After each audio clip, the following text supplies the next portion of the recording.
John has led with the analytical mind of a lawyer and the pastoral heart of a true son of Ignatius. He is very smart.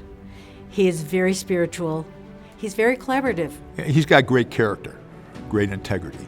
Faith has a lot to do with that. Confidence, his intellect. Well, one of the things that I've always admired about him is that he cares about the community. He embodies justice, love, and he finds good in all. I wasn't surprised that John was leaving his post at the firm because, you can win a lot of cases, but that is not solving the problems of the world. John was a problem solver and mission-driven and wanted to make a difference. I do remember the first time I met him, and I just said to myself, I think this guy's an impact player, and I think he's going to be a game changer for the college. His desire to find a way to have a greater impact on our community, that he could do that coming back to Canisius College. I decided I wanted to do something different for the rest of my life. I was here 13 years working with Father Cook, and he used to laugh with me. He said, I saved you from those lawyers. And then I'd say to him, you were nothing before I got here. John was an asset to Father Cook just because of his deep-seated knowledge base about all matters relating to Western New York. John has always been a very respected member of our community, so was able to get access for Father Cook, and they just sort of struck me as a dynamic duo together. John, as you know, is the first lay president in the history of Canisius College. We gathered in prayer in the College of Christ the King at the center of the campus. Father Cook led us through a Mass of the Holy Spirit, and we then went into the board meeting, which was really a discernment moment. And it always came back to John. He shares our sense of mission. He shares our sense of values. He shares the Ignatian way. When John took over as presidency, it was not a secret that we were running a deficit. Enrollment was low because birth rates were low. It was a decline in seniors graduating. It was the cost of the college. It was students and parents wanting to know that their children were going to come out and get a job. I think John was the right leader at that time. We needed somebody who was a bold leader and someone who was immersed in the Jesuit charism. We embarked on a program called the Strategic Assessment of Canisius, and that was a look at both the academic division and all of the operating units. Just tried to get more scientific about how we operated the college, all with a view of continuing to deliver a very high-quality educational product, but at a lower cost. I think every college, and we're included, has a crisis manual policy. There isn't a chapter in that crisis manual policy that addresses what do you do if a worldwide pandemic strikes and all colleges and universities are shut down and you're forced to send students home. And that was our experience in March of 20. During those really terrible times, John again led courageously and calmly. It's easy to lead or manage when times are good. It's when times aren't good that the true test of who you are and what you are comes out. I will tell you that those were extremely difficult and stressful days. It wasn't clear where this would end. Even with all of those difficult things, there were a lot of great successes. The U.S. News World Report listed us as a best value college in New York State. We've made the move into allied health by starting a physician assistant studies program. We looked at emerging disciplines like data analytics, business analytics, cybersecurity. We've invested money back into facilities. We brought on a new student fitness center. We took the opportunity when it presented itself to develop a sports broadcast journalism program and outfitted an ESPN-like production studio. As so many people know, a college president's job is taken up so often with fundraising, and we continued to raise a lot of money. And his greatest achievement in that regard, it's north of $200 million. Successful fundraising has advanced the college in several ways. A huge increase in endowed scholarships, an ability to invest in academic innovation.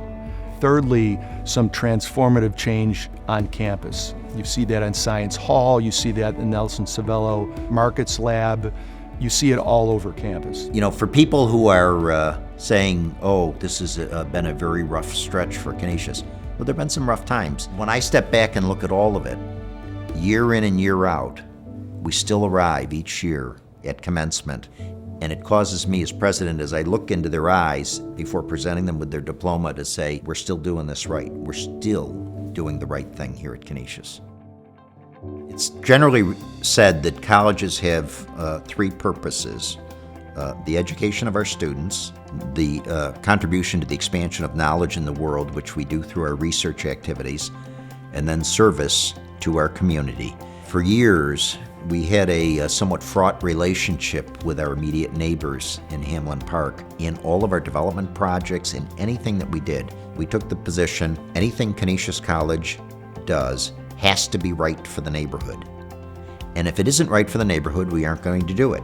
The Hamlin Park Initiative really is an excellent strategy that other big institutions could take sort of a gander at, because it's really important to the vitality of any community where a corporation, a college, or any big business might be located.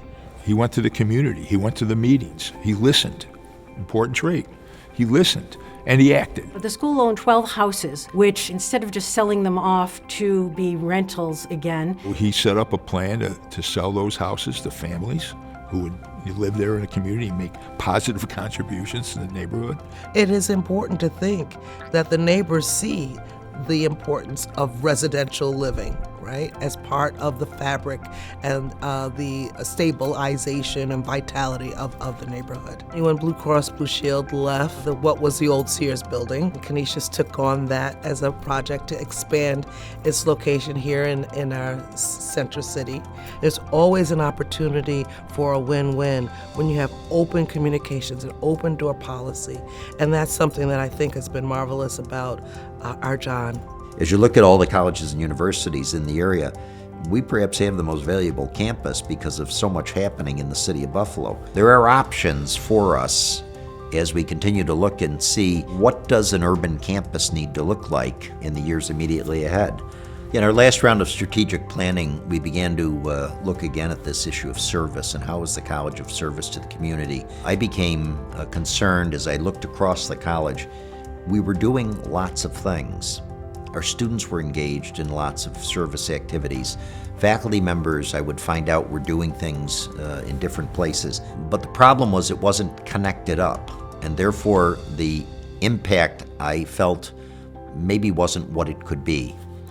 So we developed in the strategic plan a concept for a new institute here called the New Buffalo Institute. It connects students with projects going on in the community. The Institute is another good positive strategy on how there's a win-win. Students get real-life experience, and they're investing time in ways that will enrich the community, improve, stabilize, and bring more vitality to the community. John has a lot of empathy for people. He also understands and appreciates diversity. He's always interested in learning and growing. And I think that's reflective in his passion and his understanding of social justice.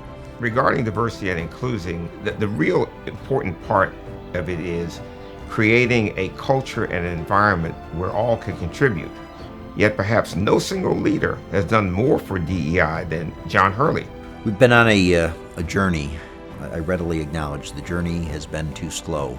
The eye-opener for me was to sit down with some of our black students and to understand just what was the day-to-day experience at Canisius College. But I walked away from the meeting really with a sense of sadness that we hadn't done enough. So it caused me to then come back with our vice presidents and our deans and to kind of analyze, here's what the students have told us. What's our response? What do we do? Because after all, a college education is all about a search for truth. And if we abandon that, we may as well close the doors. He was making a statement to students, faculty, and alum that diversity, equity, and inclusion is a core value of Canisius College. You know, as I look back on my entire career, I often get asked, what's the best part of the job? Best part of the job is the time you spend with students because they fill you with so much hope. I also have to say, the time spent with the alumni of the college, it's a source of energy and encouragement to me. And I've had all these conversations with people. What it comes down to is they realize so many of the good things that have happened to them in life can be traced back to things that began at Canisius. He is what we Jesuits would call a companion in mission. And that's a loaded term for Jesuits. When a Jesuit says about someone with whom he works, this is a true companion in mission, that's a recognition that Ignatius would take him as a son, and the Son of God would see him as someone with whom he would break bread. There's a prayer attributable to Ignatius. We're supposed to pray as though everything depended on God and work as though everything depended on us. I think I'd leave that to the college. It has never been about being the president. It's been about welcoming immigrants to the campus. It's about helping others in and out of the campus community. He led Canisius College through a very difficult time, and he put it in a better place to succeed in the future. We know John, and he's wired as a man for others. So while he may be leaving Canisius College, I think he's just getting warmed up.